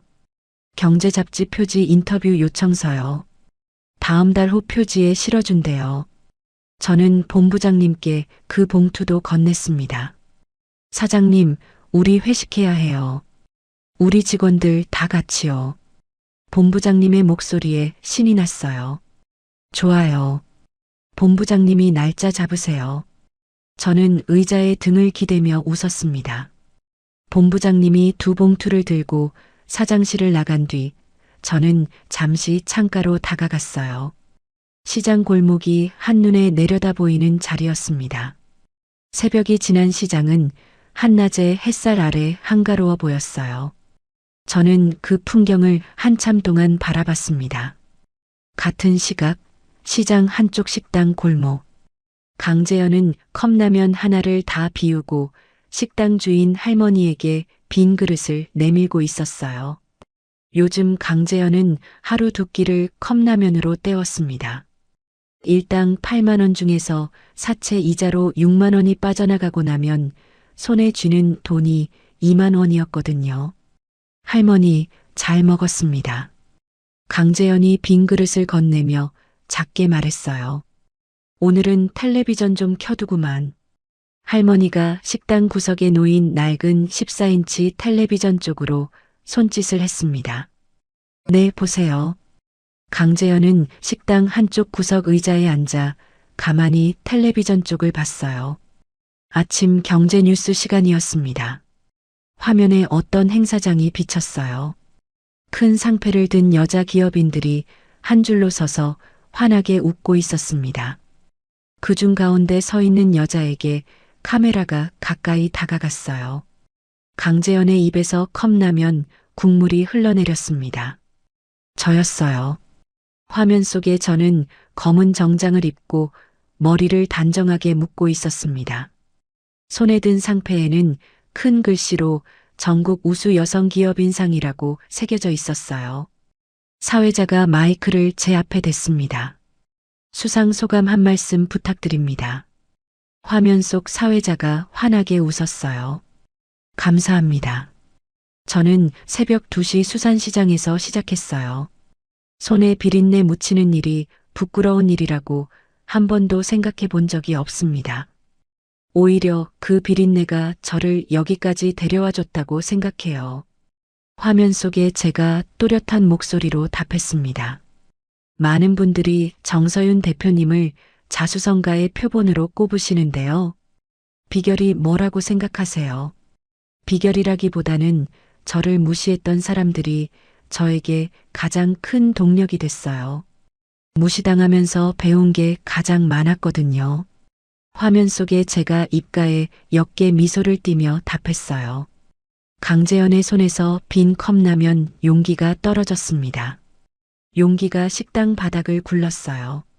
강재현은 텔레비전 화면을 향해 두 무릎을 모으고 앉아 있었습니다. 서윤아. 강재현의 입에서 작은 신음이 새어나왔어요. 내가 그 비린내를 그렇게 싫어했는데. 강재현이 두 손으로 얼굴을 가렸습니다. 기생충 새끼는 누구였어? 빨아먹은 건 누구였어? 강재현이 자신의 가슴팍을 한번 쳤어요. 손님, 우는 거면 나가서 우셔. 다른 손님들 식사해야지.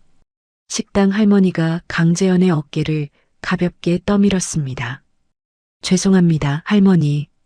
강재현이 흐느끼며 일어섰어요. 식당 문을 열고 나가는 강재현의 등 뒤로 화면 속 제 목소리가 마지막으로 흘러나왔습니다. 저를 믿어준 시장 사람들에게, 그리고 새벽마다 같이 트럭을 끌어준 우리 직원들에게 감사드립니다. 같은 시간 외곽 쪽방촌. 박말수는 누군가 버린 신문지를 깔고 누워 있었어요. 강재현이 시장 일을 시작한 뒤로 박말수는 시장 일과 쪽방촌 사이를 오갔습니다. 요 며칠은 허리가 너무 아파서 시장에도 못 나갔어요. 쪽방 창문 너머로 골목길에 버려진 다른 신문지가 보였습니다. 누군가 음식을 싸들고 다니다 흘리고 간 듯 신문지 한 장이 바람에 들썩였어요. 박말수는 다리를 끌며 그 신문지를 주워왔습니다. 신문지를 펴는 순간 박말순의 손이 굳었어요. 수산시장 출신 자수성가 여성 기업인 정서윤 대표. 큼지막한 사진이 신문 한 면을 덮고 있었습니다. 사진 속에 저는 양복을 입은 사업가들 가운데서 환하게 웃고 있었어요. 2년이. 박말순의 입이 떨렸습니다. 2년이 이렇게 잘 됐다고. 박말순이 신문지를 손으로 구겼어요. 구겨진 신문지를 다시 펴서 또 읽었습니다. 또 구기고 또 폈어요. 박말순의 손에서 신문지가 너덜너덜해졌습니다. 내가 미쳤지. 내가 미쳤어. 박말순이 신문지를 가슴에 끌어안고 흐느꼈어요. 내 며느리였는데. 내 며느리였는데. 박말순의 입에서 같은 말이 반복됐습니다. 박말순은 신문지를 끌어안은 채 그 자리에 누웠어요. 신문지가 박말순의 눈물에 젖어 점점 흐물흐물해졌습니다. 며칠 뒤 강재현이 한 번 더 회사 로비를 찾았어요.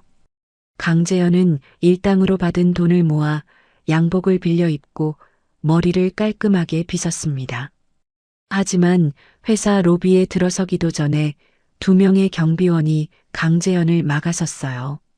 강재현 씨 맞으시죠? 저희 회사 접근금지 가처분 대상자세요. 돌아가 주세요. 경비원이 정중하지만 단호하게 말했습니다. 한 번만요. 사장님 한 번만 만나게 해주세요. 강재현이 떨리는 목소리로 부탁했어요. 강재현 씨, 어쩔 수 없어요. 법원 명령이라서요. 더 가까이 오시면 저희가 경찰에 신고할 수밖에 없어요. 경비원이 강재현의 어깨를 가볍게 막았습니다. 강재현은 그 자리에서 한참을 서 있다가 결국 등을 돌렸어요. 저는 그 광경을 사장실 창문에서 멀리 내려다보고 있었습니다.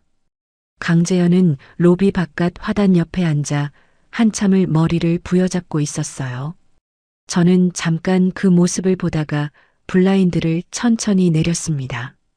그 며칠 뒤 강재현이 시장 얼음 창고에서 허리 디스크가 파열되어 들것에 실려 나갔다는 소식을 본부장님이 전해주셨어요. 강재현은 시립병원 무료진료실에서 임시 치료만 받고 다시 쪽방으로 돌려보내졌다고 했습니다. 일용직 노동조차 할 수 없는 몸이 되어버린 거예요. 저는 그 소식을 듣고 책상 위 결제 서류로 다시 시선을 옮겼습니다. 본부장님, 위자료 채권 시효 연장 신청서 결제요. 저는 짧게 말했어요. 네, 사장님. 본부장님이 서류를 한 장 한 장 넘겨주셨습니다. 강재현 씨 일당까지 다 압류 들어가는 거 맞죠? 저는 도장을 들며 물었어요. 네. 통장에 들어가는 모든 돈은 위자료 채권자 우선으로 빠져나가요. 한 달에 10만 원도 못 모아요. 본부장님이 차분하게 답했습니다. 저는 도장을 결제란에 또박또박 찍었어요. 확인했어요. 다음 서류요. 저는 다음 장을 펼쳤습니다. 며칠 뒤 저녁, 저는 시내 최고급 호텔 레스토랑에 자리를 잡았어요. 새로운 사업 파트너 3명과 첫 미팅을 겸한 저녁 식사 자리였습니다. 정 대표님, 이번 동남아 라인 합작건은 정말 흥미롭게 보고 있어요. 상대 회사 대표가 잔을 들며 말했어요. 네, 저도요. 우리 회사 물건이 거기까지 닿을 수 있다는 게 아직 신기해요. 저는 샴페인 잔을 부드럽게 부딪혔습니다. 신기할 일이 아니죠. 정 대표님 정도 되시는 분이면 더 큰 시장도 충분히 보실 수 있어요. 다른 파트너 한 명이 거들었어요. 감사합니다. 그래도 저는 시장 새벽 광어를 절대 안 놓을 거예요. 그게 우리 회사의 시작이거든요. 저는 잔을 들며 말했습니다. 멋지세요, 정 대표님. 3명이 일제히 잔을 들었어요. 저는 잔을 천천히 들어 입가로 가져갔습니다. 샴페인의 차가운 거품이 입술에 닿았어요. 1년 전 강재현이 윤지수와 잔을 부딪히던 그 거품과는 완전히 다른 거품이었습니다. 저는 그 거품을 천천히 음미했어요. 레스토랑 통유리 너머로 도심의 야경이 펼쳐졌습니다. 저는 그 풍경을 바라보며 잔을 비웠어요. 헛바람 들어 저를 내쫓은 2사람은 평생 갚지 못할 빚의 굴레 안에 있었고 사기꾼 1명은 영영 잡히지 않을 어느 외국 도시 어딘가에 있었습니다. 저는 그들 중 누구도 더 이상 마음에 두지 않았어요. 저는 잔을 내려놓고 파트너들 쪽을 다시 봤어요. 여러분, 다음 안건으로 넘어갈까요? 동남아 첫 출하 일정 잡읍시다. 저는 가벼운 미소를 띠며 말했습니다. 좋습니다, 대표님. 세 명이 일제히 자세를 고쳐 앉았어요. 저는 새 펜을 들었습니다. 펜 끝이 새 다이어리 위에 또박또박 글씨를 적기 시작했어요. 새 시장, 새 거래처, 새 일정. 1년 전에 새벽 작업복 차림은 어디에도 없었지만 그 비린내 나는 손은 여전히 제 안에 살아 있었습니다. 저는 그 손으로 다음 페이지를 천천히 넘겼어요. 시청자 여러분, 오늘 이야기 어떻게 들으셨어요? 저는 정서윤 씨의 사연을 정리하면서 한 가지 생각이 자꾸 맴돌았습니다. 정서윤 씨가 되찾은 건 사실 돈도 아니고 복수의 통쾌함도 아니었어요. 새벽 2시 시장에 나가 비린내 묻은 손으로 광어를 떼던 그 시간이 부끄러운 시간이 아니라 자랑스러운 시간이었다는 걸 본인이 본인 입으로 말할 수 있게 된 거. 그게 진짜 되찾은 거더라고요. 인생을 좀 살아보신 분들은 아시잖아요. 나를 무시하던 사람한테 잘 보이려고 애쓰던 시간이 제일 아깝다는 거. 손에 흙 묻히는 일이, 비린내 나는 일이 절대 부끄러운 일이 아니라는 거. 혹시 지금도 누군가의 눈치를 보며 본인을 작게 만들고 계신 분이 있다면 정서윤 씨처럼 한번 돌아보셨으면 좋겠어요. 내가 진짜 누구한테 미안해야 하는지, 진짜 누구한테 고개 숙여야 하는지요. 시청자 여러분은 어떻게 생각하시나요? 오늘 사연이 시원하셨다면 구독과 좋아요 꼭 눌러주시고요. 이야기를 끝까지 들어주신 분이 계시다면 잘 들었다고 댓글 하나만 남겨주세요.